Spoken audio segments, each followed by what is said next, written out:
The layer worn next to the skin was the shift. This was made from linen and washable.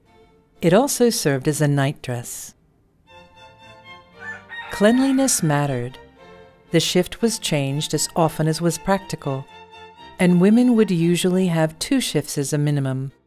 A simple daily wash was probably usual. Drawers were not necessary for privacy, as the petticoats were many, long, and hung close to the body. Women wore knitted stockings that drew up over the knee. They were sometimes embellished with a design called Cloaks, which helped conceal the seam at the ankle. A simple garter was tied beneath the knee to hold them in place.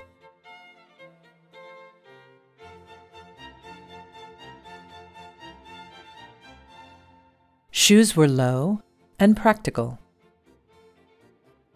It was important to put on the stockings and shoes before the stays, as they made it difficult, once laced, for the woman to reach her feet with ease. The purpose of stays in the 18th century was to support the bust rather than to restrict the waist. The stays created a fashionable outline, which also mattered to the working woman. Working stays were plain, had less stiffening, and could lace up both front and back for ease of dressing and movement.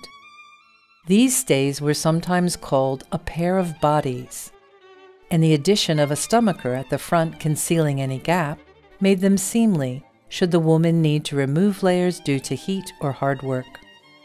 Pockets were bags worn singly or in pairs, tied about the waist by a cord or ribbon. They could be accessed through openings in the side of the petticoats. The petticoats were very simply made from 2 rectangles of fabric, gathered or pleated into a waistband front and back, with long ties. Gaps were left at the sides to reach into the pockets.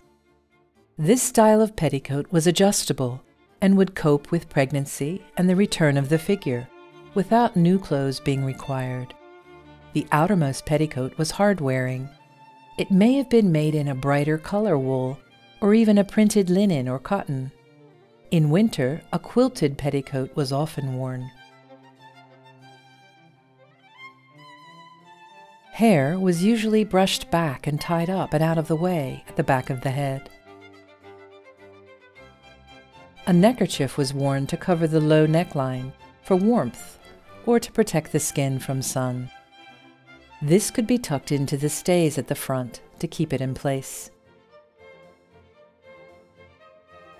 A jacket or short gown was worn over the stays and petticoats.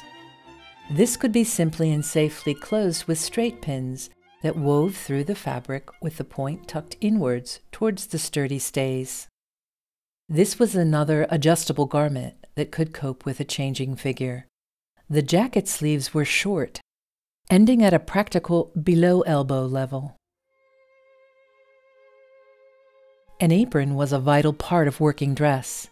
It helped to keep the clothes clean, offered a place to wipe hands, and protect them when carrying hot pots. Aprons also provided a means of carrying bulky, spillable goods, such as vegetables or logs.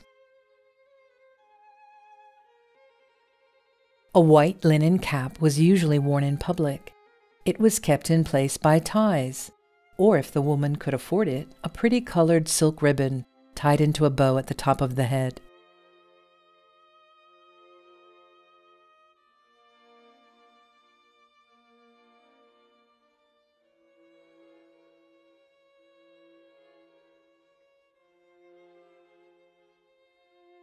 The petticoat hem finished above the ankle, at a height which allowed a woman to climb or descend the stairs with her arms free for carrying.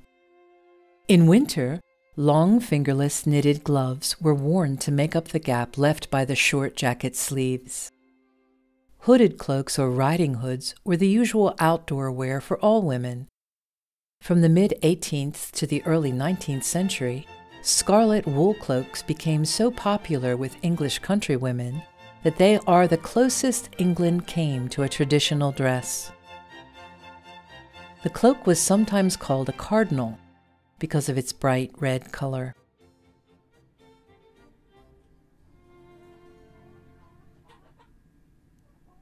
The cloaks are also immortalized in the nursery tale, Little Red Riding Hood.